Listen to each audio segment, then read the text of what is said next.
Hello, people. Welcome back to the podcast. I'm your host, Katie Kleber. Let's dig into it right away. Here we go. Identity crisis of the people-pleasing RN. Does that already hit home? They're already like, oh, that got me. Yes. So I want to dig right in. Let's start where this all begins. The people-pleasing RN is in nursing school. From day one, there's really this unspoken kind of vibe in nursing school where good nurses just don't make mistakes, right? You hear about meta errors, sentinel events, big slip ups, and they're framed as these shocking, catastrophic, career defining moments. And sure, they are serious, but the way we talk about them, it's more like, well, that nurse wasn't paying attention, or she wasn't cut out for it, or there was all these things innately wrong with this person who committed these mistakes. So what do? How do we reconcile that? Is we kind of promise ourselves, not me, I'm going to be different. I'm going to work twice as hard. I'm going to stay hyper vigilant. I'm not going to let anybody down. I would never let myself be that nurse that becomes the one that they talk about in nursing school that did something wrong. Rarely is that something ever said directly. It's just little comments about the nurse who should have known better or didn't have good time management. And somewhere in the haze of NCLEX prep and 12-hour clinicals, we start to believe the myth that if I just work hard enough and care enough and try enough, I will not make mistakes. Does that hit home? Yeah. So enter the people-pleasing nurse who wants everyone to be happy. And don't forget, we're not just people-pleasing or, we're not perfectionists. We're people-pleasing perfectionists. It's a lot to put together. We want our preceptors to be impressed. We want our instructors to beam when they talk about us. We want patients to say, oh my gosh, you're the best nurse I've ever had. We crave that affirmation. We start saying yes to too many things, like, can you stay late? Can you float? Can you precept the new hire, take 4 admits and skip your lunch break? Of course I can. I'm dying inside, but of course I can. And I'm about to cry, but no, I can.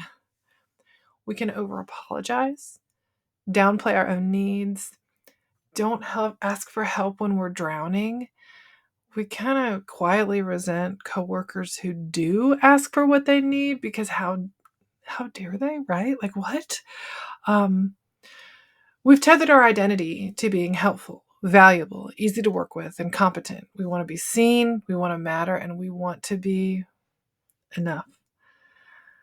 And the issue is, though, that nursing school made competency seem like a given. Like, all you have to do is graduate the program, pass the NCLEX, boom. You study enough, prep enough, plan enough, you are absolutely there. You're going to have RN behind your name and know what you're doing.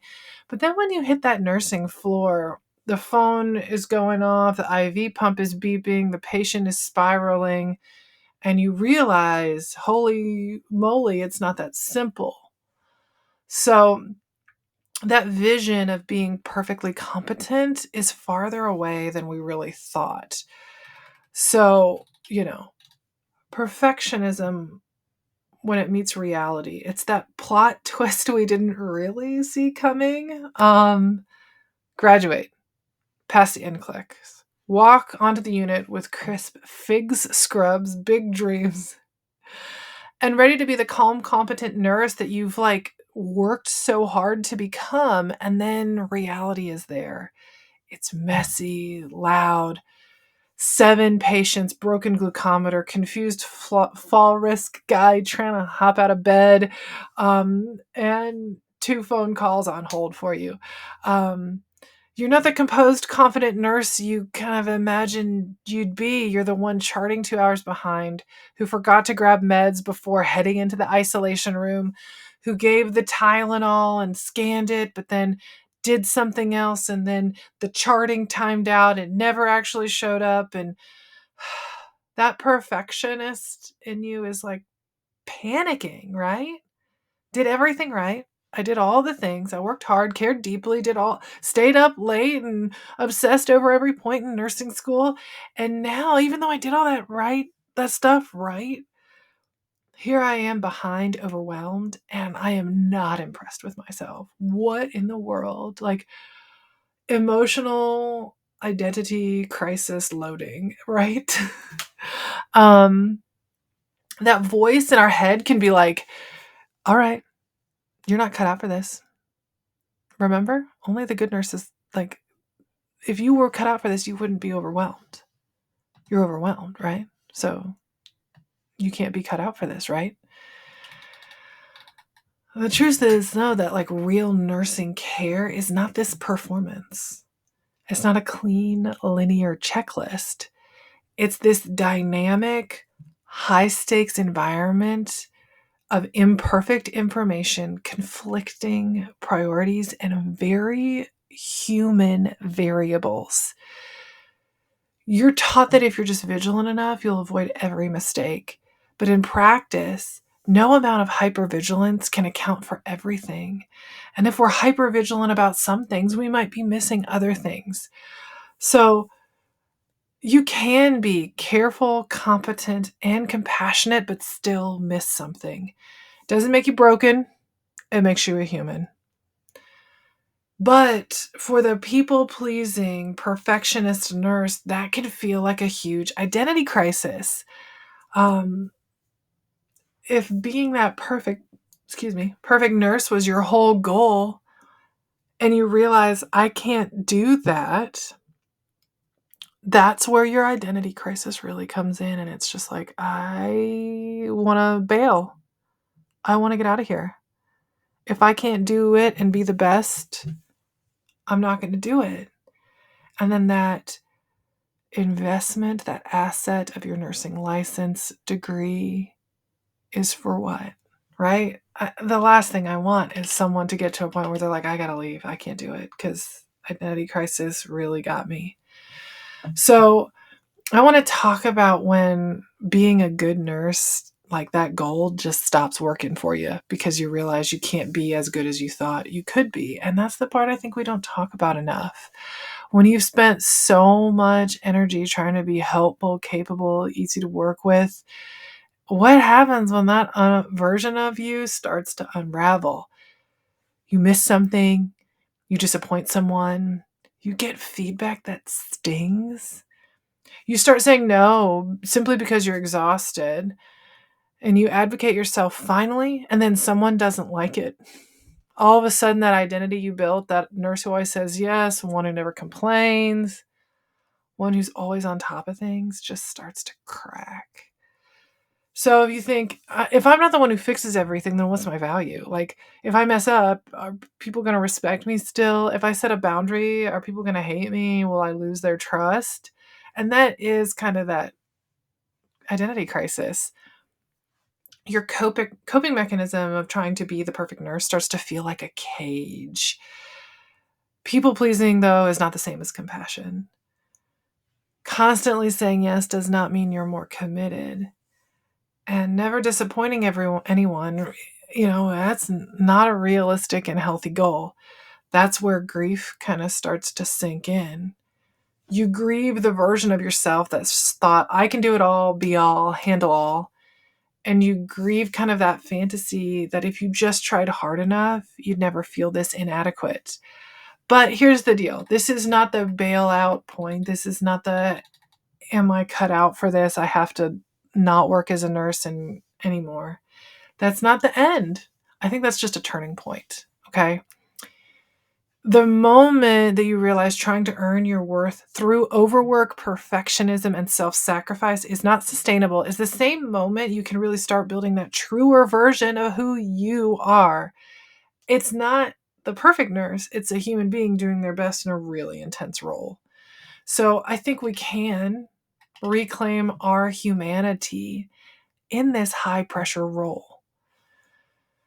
So here's what I wish someone would have told me when I was kind of spiraling in self-doubt, wondering why nursing, something I worked so hard for, felt so heavy. People pleasing, that's not my personality. It's more like a survival strategy. It's the part of me that really learned if I can just be good enough, helpful enough, invisible enough, no one's going to be disappointed. I will be safe. I will belong.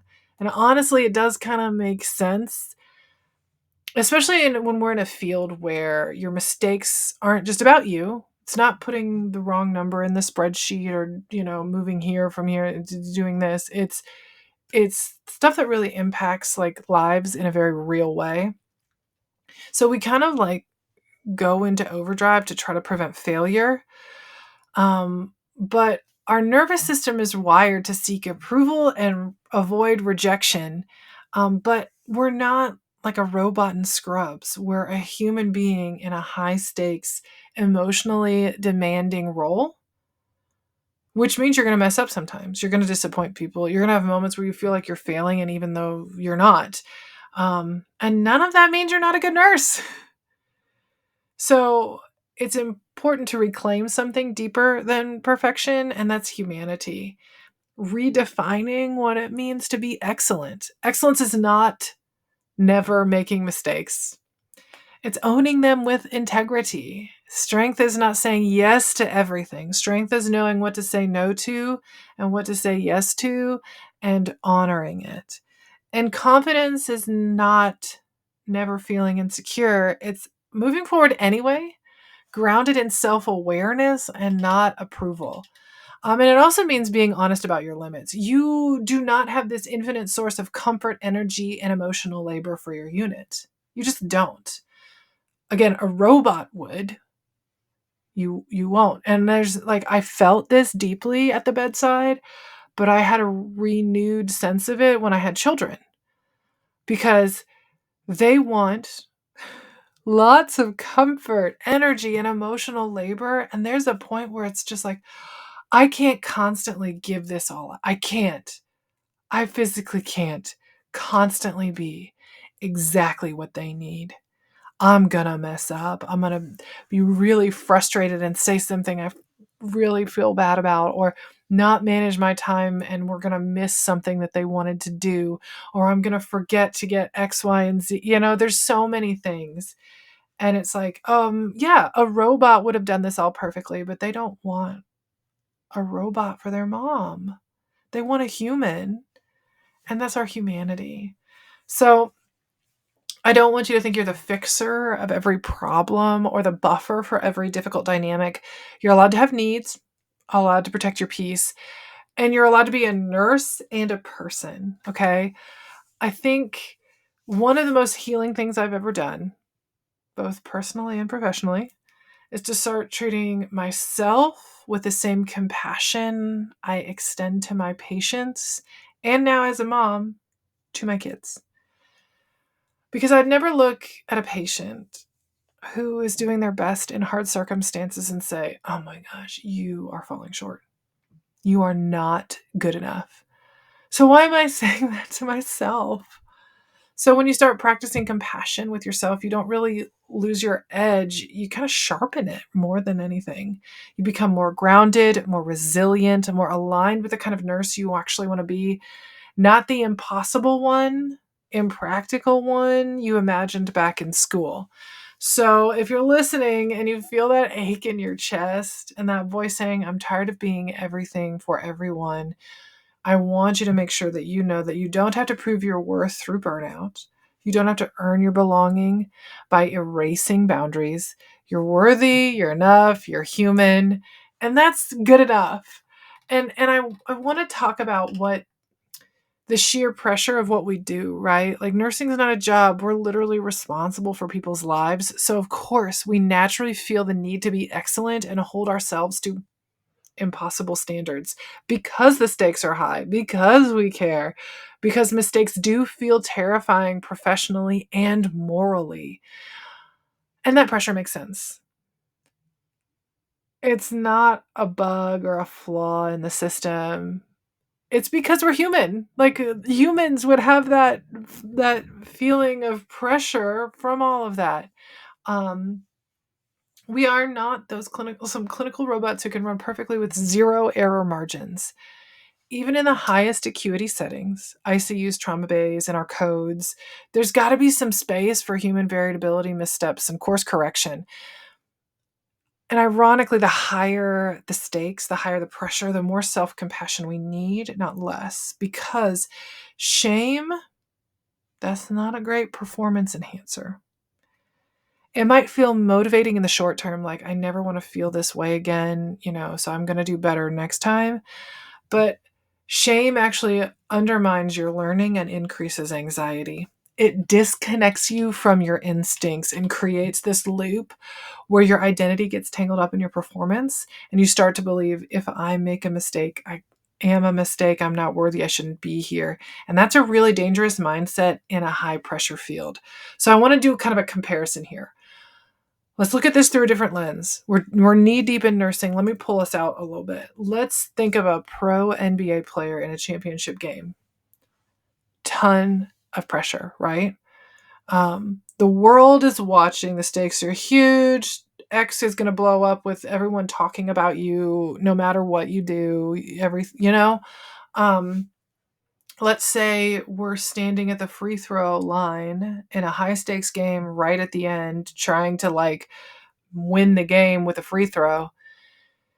If the internal dialogue of that person is, if I miss this, I'm worthless, I'm a fraud, I'm an idiot, what happens?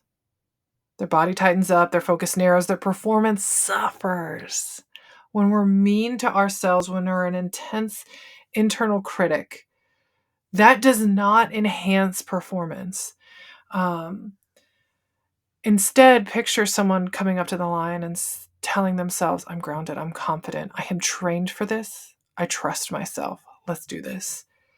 That's like a flow state. That's where performance really peaks. And it's what we want in nursing too. We want to move into a flow state, not a white knuckle perfection state. We have the inner capacity to really handle the moments that don't go well, because there will be those moments. And that is why I really love Kristen Neff and her work on self-compassion. It is really, really helpful. I've cited it multiple times in courses and on podcasts before.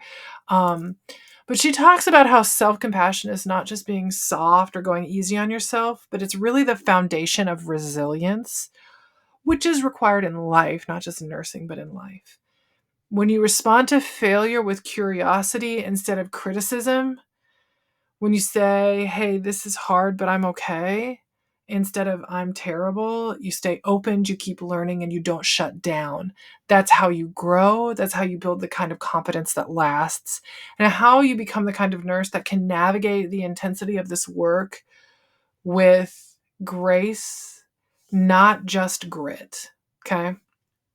So the if I mess up, or when I mess up, leaning in with curiosity. Why did I make that mistake? What was going on? What was the context? To learn more, not I'm terrible, I can't believe I did it. I mean, I think it's kind of self-explanatory that that's a way, clearly a more emotionally mature place to process that situation, and then carry that forward, going forward in things. Because it does get to be high stakes, and you really want to be in a flow state. You want to be when the code is happening, the patient's not doing well. You want to be, and if you've never, if you've been in athletics, if you've been in a performance arts, where you're just I have practiced this and know this backwards and forwards, and I trust myself, and I might mess up, but I have the capacity, the coping mechanisms to deal with that, but I'm going to do really well right here. That's what we need at the bedside.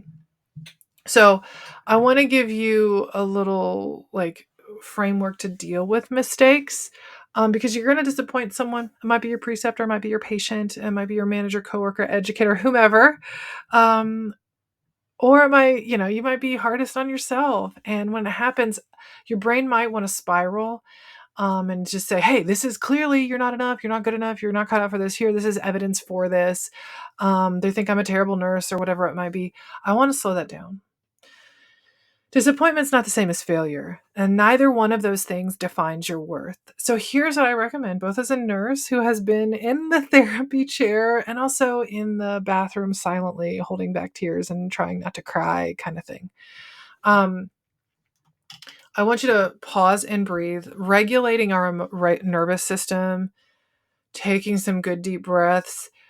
We want to not rush to fix it, defend ourselves, or beat ourselves up. Let's just pause for a moment, feel our feet on the ground, ground ourselves for a moment.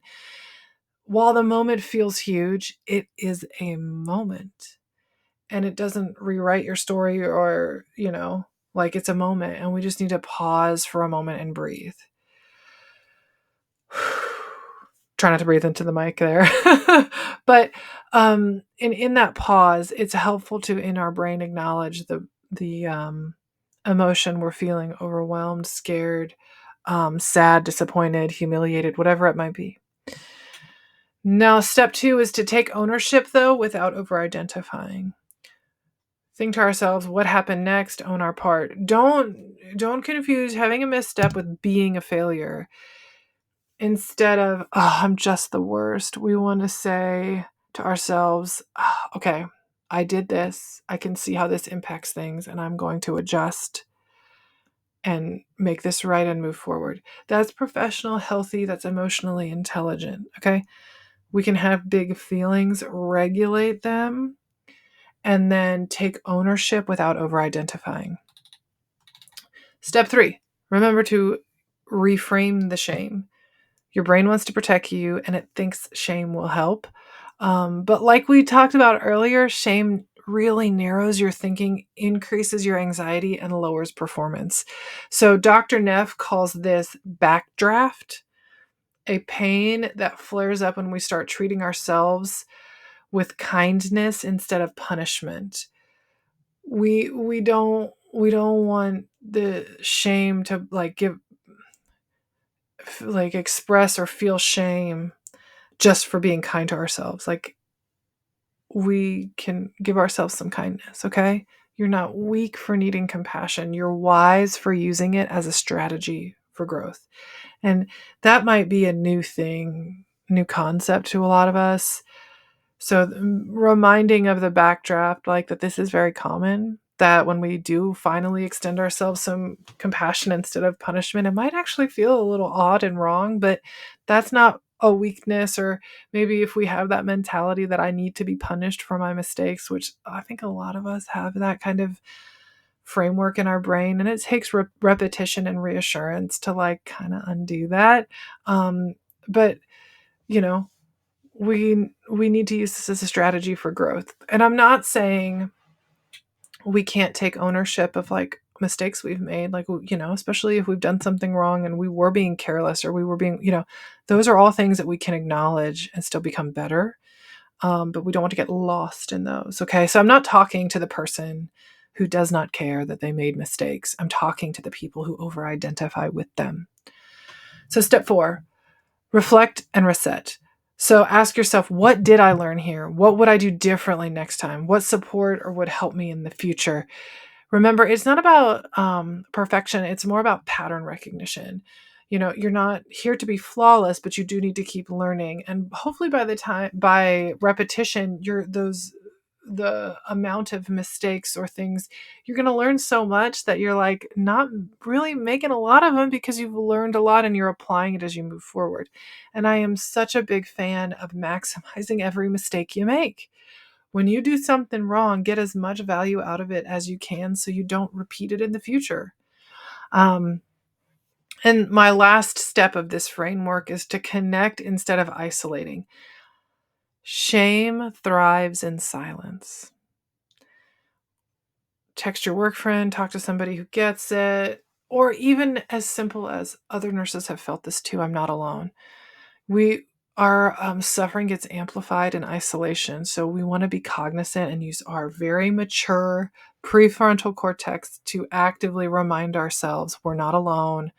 We want to actively connect with someone, or even just reminding ourselves to prevent the shame from escalating. Okay. It's almost like when you don't want to work out, but you should, and the mature part of your brain says, we're going to go do it. This is the same thing here. We're going to remind ourselves that other people make mistakes, and I'm not alone. But I really do encourage you to connect with somebody in person, or even via text. So I'm going to leave you with some encouragement, some takeaways. So if you've been listening to this and you think, oh, that's me and it's how I'm feeling, obviously you're not alone. I would not create one podcast for one person who has this really odd thing that nobody experiences.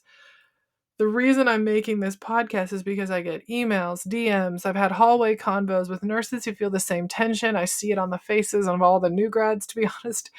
The desire to do it all, the fear of messing up, the quiet shame when you've let people down or you think you have. But I need you to remember that you are not meant to carry the weight of perfection. You're meant to grow, evolve, and bring your humanity into this role and not erase it. You're allowed to be compassionate, but also have boundaries. You're allowed to be smart and skilled, but also make mistakes. You're allowed to be a nurse who cares deeply without collapsing under the pressure of being perfect. Self-compassion is not a detour around excellence. It is the fastest route to sustainable excellence. So the next time that you find yourself in this high pressure environment, feeling the heat of the performance or the sting of shame, I want you to hear my voice. You've got this. You've trained for this. You can do hard things. No matter what happens, you're still worthy. You are okay. Your job is not to be the perfect nurse. Your job is to show up with integrity, humility, heart, and practice safely. And that's what needs to be enough because honestly, it is.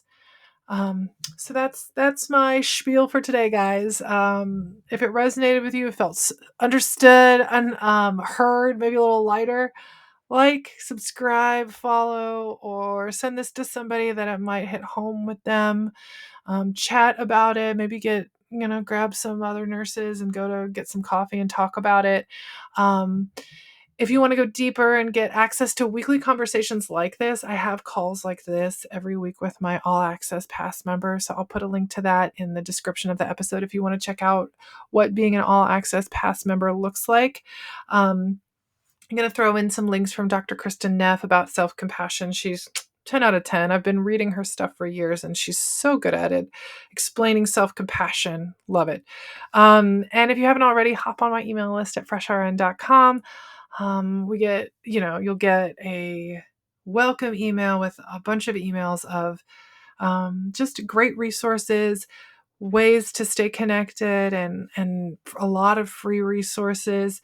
And then you'll get my bi-monthly newsletter. We're going to get that started up. It's called the IV Push, and it'll be just little tidbits of information and encouragement sent directly to your inbox.